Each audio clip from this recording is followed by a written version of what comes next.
नमस्कार.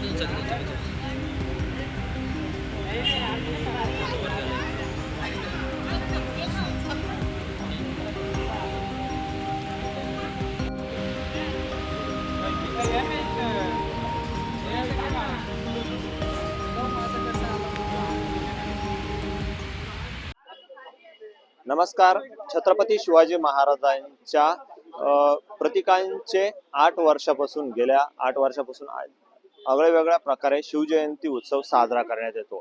छत्रपती सेनेच्या वतीने हा शिवजन्म उत्सव साजरा करण्यात येतो. निष्ठेची पायरी माझ्या पाठीमागे बघू शकता. निष्ठेची पायरी यावर्षी या शिवजयंतीच्या उत्सवामध्ये छत्रपतीच्या सेनेच्या वतीने हा देखावा सादर करण्यात आला आहे. हिरोजी इंदुलकर यांची ही निष्ठेची पायरी आहे. त्यांच्या वंशजाच्या हस्ते या पायरीचे उद्घाटन देखील करण्यात आले. यावेळेस आपल्याशी बोलताना छत्रपती सेनेचे पदाधिकारी आहे, आपण त्यांच्याकडून जाणून घेऊयात. काय सांगाल, आपली ही संकल्पना कशा पद्धतीने आहे आणि किती वर्षापासून ही परंपरा चालू आहे? छत्रपती सेना गेल्या 8 वर्षापासून शिवरायांचे प्रतीक असलेल्या वस्तू मोठ्या स्वरूपात साकारून वंडर बुक ऑफ रेकॉर्ड मध्ये त्याची नोंद करत असते. त्याचबरोबर त्या वस्तूंचं महत्त्व पटवून देण्याचा प्रयत्न छत्रपती सेनेच्या माध्यमातून केला जातो. या वर्षीचं जे निष्ठेची पायरी ही आपण बघू शकता.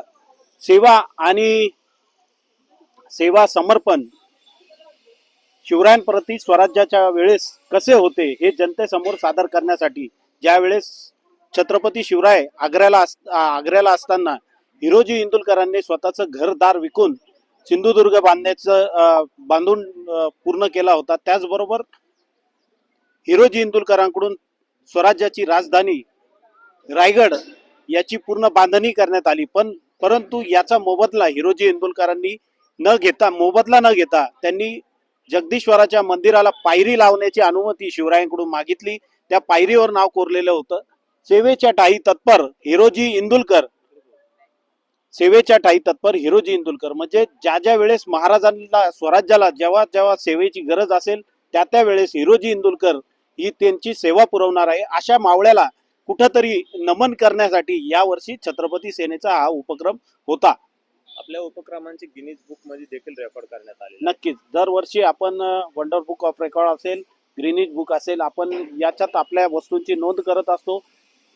जनतेला हे कधी पण हा माहितीचा ठेवा बघता येईल यासाठी हा आमचा प्रयत्न असतो.